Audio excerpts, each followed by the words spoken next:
Hello techies, this is Miguelina Betty, aka Catwoman from Tech Valor.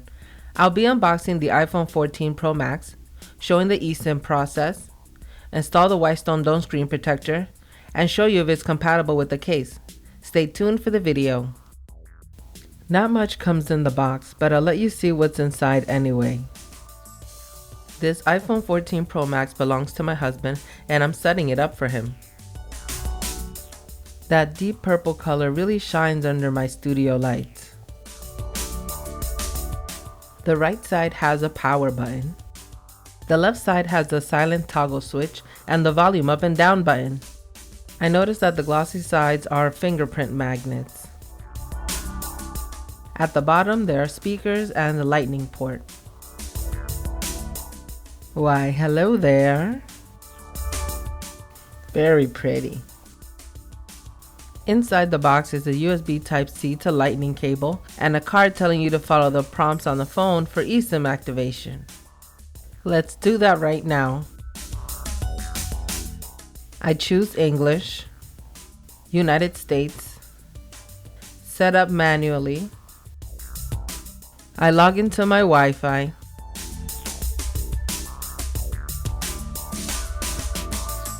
I tap continue. Enter in my billing zip code, wait for the phone to do its thing. It says the cellular setup is now complete. I tap continue and proceed with setting up the phone. I tap continue again. I set up the Face ID later. I create a passcode. The new iPhone was not detecting the old iPhone so that I can restore from backup, so I had to set it up manually. I tap set up manually, set up later, restore from iCloud backup. Now it is time to protect the screen. I have the whitestone dome glass EZ. And yes, it comes with 3. Full disclaimer, I messed up the first time. So you're gonna be able to see me mess it up, and that's okay, because this is the learning moment. You can pause the screen here to read the instructions. I start off by doing a wet cleaning of the device. I make sure to be generous with my wipe. Now I dry it with the cloth provided in the box.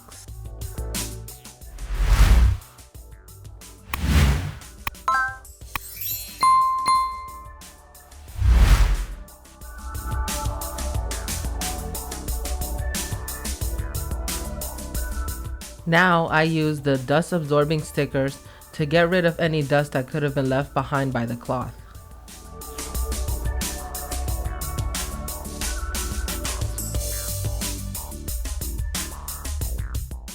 Before attaching the guide to the display, make sure that the top and the top part is aligned.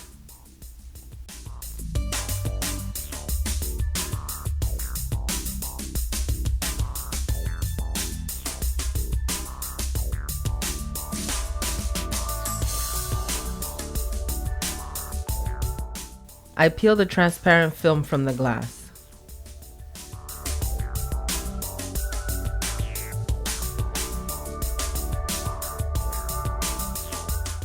Now I drop the glass in the housing, but I kind of messed up here a little bit because I went off a little bit too much towards the right instead of the left.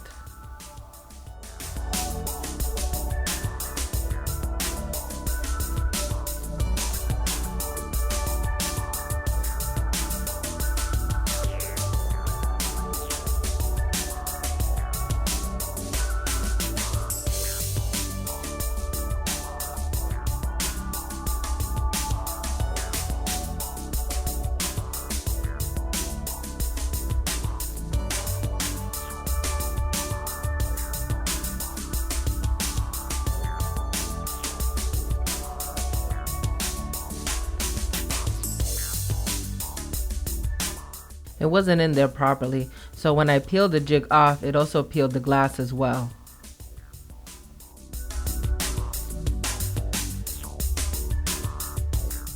This is what my error looks like. There's dust in between and some bubbles as well. Time to start over with another piece of glass.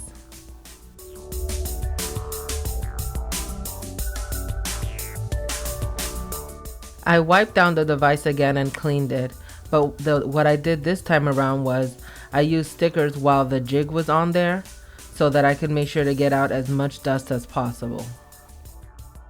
Now it is time for the second piece of glass. I make sure to put it in the middle this time, and I take my time and I do it really slow. Again, this is kind of hard to do behind a camera. I'm sure you'll have an easier time when you do it because you won't be behind a camera.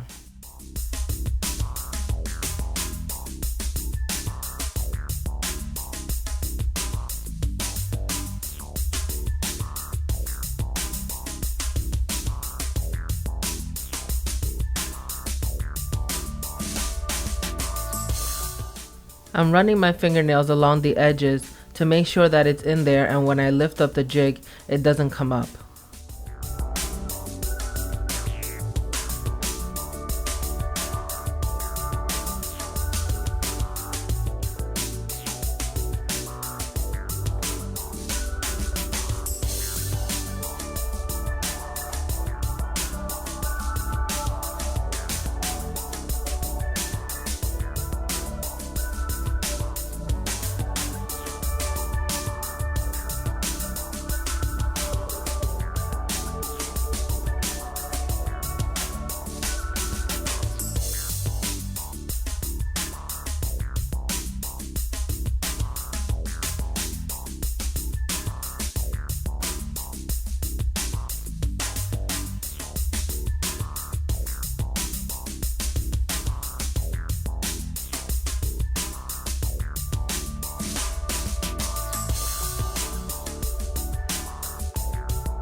I peel the jig away from the display.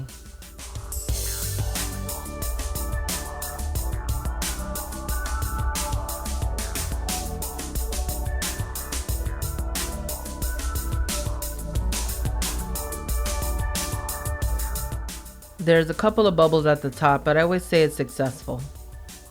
Now it is time to put the phone in a case.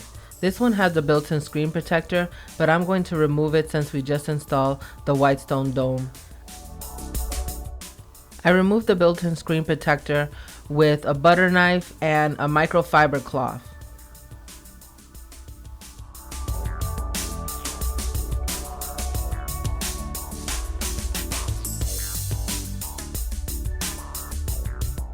I popped the iPhone into the casing, and then I connect the two pieces together.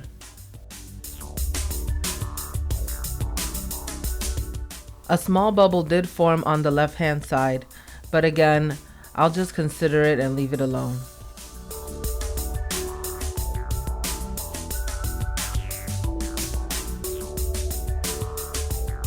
I did a full review about this case. I'll leave a link to the review in the description down below so that you can check it out. Yes, it is MagSafe compatible. I think that's pretty cool.